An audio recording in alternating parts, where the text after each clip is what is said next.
This is part 2 for our Wednesday evening series that we're working on, Origins. And we're out at our Christmas tree lot, so we're taking a little bit of a break from working on the car, but we'll be back to that directly. We just want to try to give our Joseph Storehouse a little bit of assistance, and this is a great way to do that. So we're out here, and since we're going to share our word here. All right.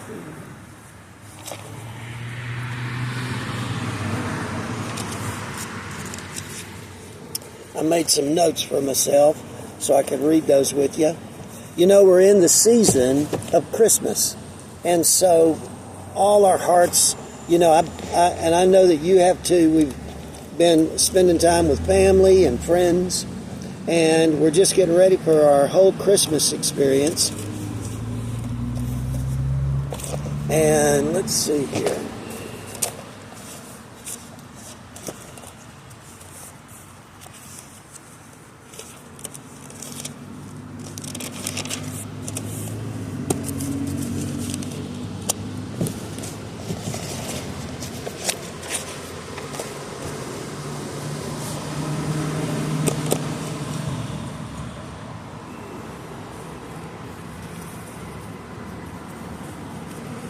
Therefore, tell the exiles, this is what the sovereign Lord says. Although I've scattered you in the countries of the world, I will be a sanctuary to you during your time in exile. I, the sovereign Lord, will gather you back from the nations where you have been scattered, and I will give you the land of Israel once again. When the people return to their homeland, they will remove every trace of their vile images and detestable idols, and I will give them singleness of heart and put a new spirit within them. I will take away their stony, stubborn heart and give them a tender, responsive heart, so they will obey my decrees and regulations. Then they will truly be my people, and I will be their God. Amen. Now we're going to go over and we're going to flip over and we're going to read a little bit in the New Testament out of 1 Corinthians.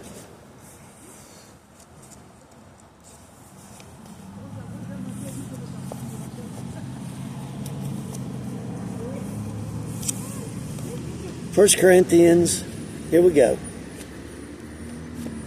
Speaking to Christians, but in a worldly way, like infants in faith, feeding them milk, not solid food, being controlled by sinful nature, jealous of one another, quarreling, living like worldly people.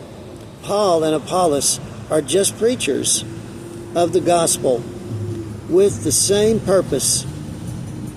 Some plant, some water, and it's irrelevant. It's God who makes the seed grow! Exclamation mark. You are God's field, God's building. Paul lays the foundation, the preaching of our faith's foundation, Jesus Christ, and building on this foundation will be judged by God one day. There are many who build on that. That's what we're doing right here, right now. You are the temple of God. The Spirit of God lives in you, and God's temple is sacred. The wisdom of this world is foolishness to God. The Lord knows the thoughts of the wise, and He knows that they're foolish. No need to boast over a human leader. Not Paul, Apollos, or Peter, or the word, or life, or death, or present, or future. Everything belongs to you, and you belong to Christ, and Christ belongs to God. I want to take a minute now. Would like to look in the paper. Sometimes I like to read from the Epic Times. I'd like to read a little bit out of that again to you today.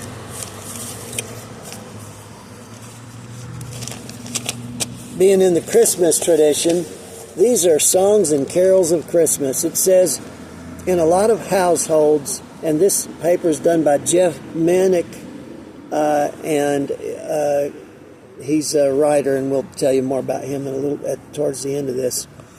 In a lot of households, mac and cheese wins the top billing on comfort food lists.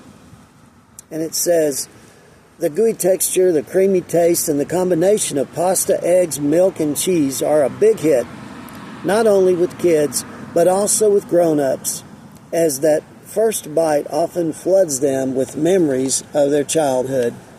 Holiday carols and songs are the mac and cheese of the music world.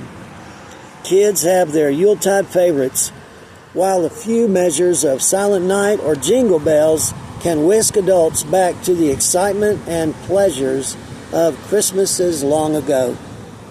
The texture of these songs, their beat, their singable and often simple lyrics appeal to a wide audience.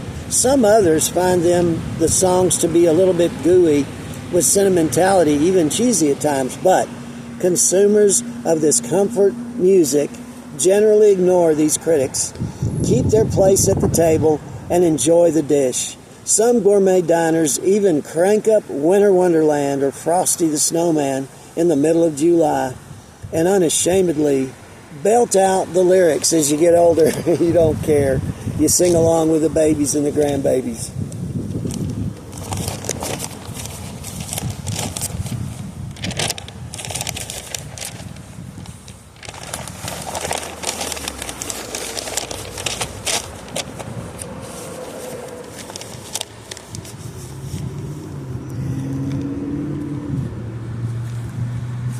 All right.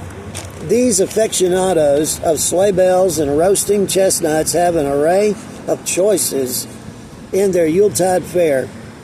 They are thousands of songs with Christmas in the title and thousands more without, such as Oh Holy Night or Rudolph the Red-Nosed Reindeer.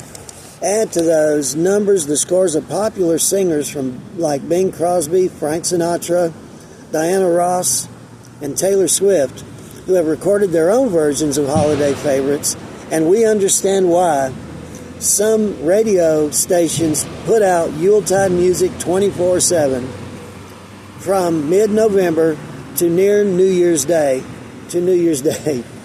But numbers don't begin to explain the affections fans have for these songs of the season.